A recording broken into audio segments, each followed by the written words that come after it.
My mother, Lorna Hale, always made the pecking order easy to read. As the middle Hale with a steady job and a sedan, I was the quiet cautionary tale. My sister Ava litigated mergers like a celebrity surgeon. My brother Daniel surfed deal sheets at a bulge bracket bank.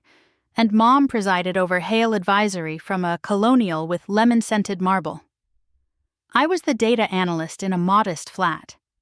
What no one at this table knew, 4 years ago, when Hale Advisory was wheezing for growth capital, I moved $12 million through a boring Cayman wrapper and bought my mother time.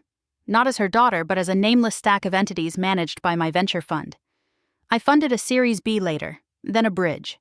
Through the lattice, I now controlled 2/3 of Hale Advisory. Mom held roughly a fifth. Q3 beat by 18%, Mom announced. Best year. That's fantastic, Ava said. You've built something rare. It's not luck, Mom continued. Consulting is anticipation. We step into a boardroom with answers, not questions. Daniel nodded. Fortune 500s don't buy slideware. I forked salad and let the doctrine wash over me. The answers she loved to invoke had begun as market maps from analysts I retained through another portfolio company. The partnerships she touted arrived because I nudged the right doors. The key is instinct, Mom said, turning toward me with a smile that wasn't. Comfort with uncertainty, willingness to risk. Strategy, Daniel added, not back-office analysis. I smiled too. I had been hazardous with risk. I simply preferred my hazards to file their paperwork first. Shall I mentor you into client work? Mom asked. I set down my fork. After dessert, I drove home under a sky the color of photocopies and dialed my managing partner. Regarding Hale Advisory, I said, execute a full withdrawal, 72 hours. Trigger the clauses. Governance grounds? She asked. Document unauthorized strategy calls, credit taking, and related party hires, I said. Be specific. By noon Friday, the notice hit the CFO's inbox with wires reversing course. Mom called at 4:13.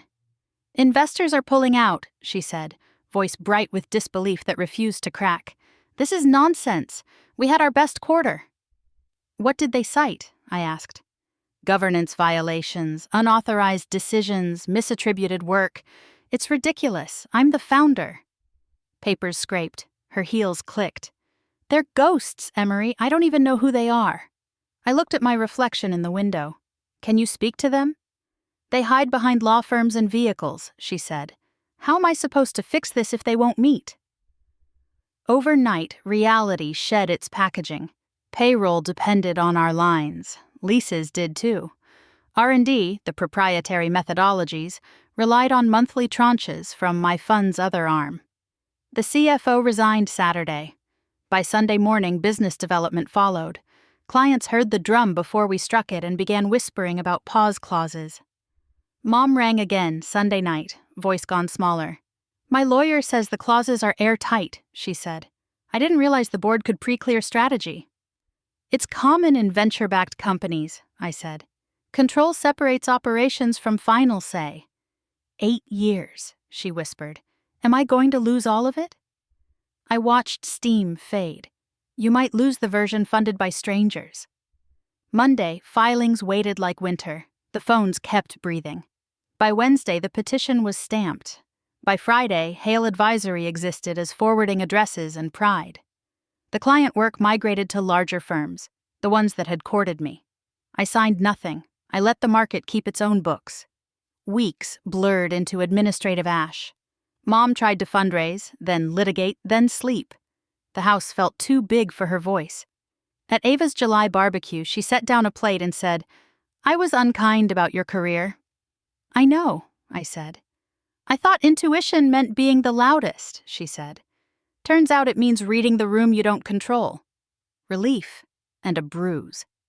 What will you do? Interview. Maybe join an established firm.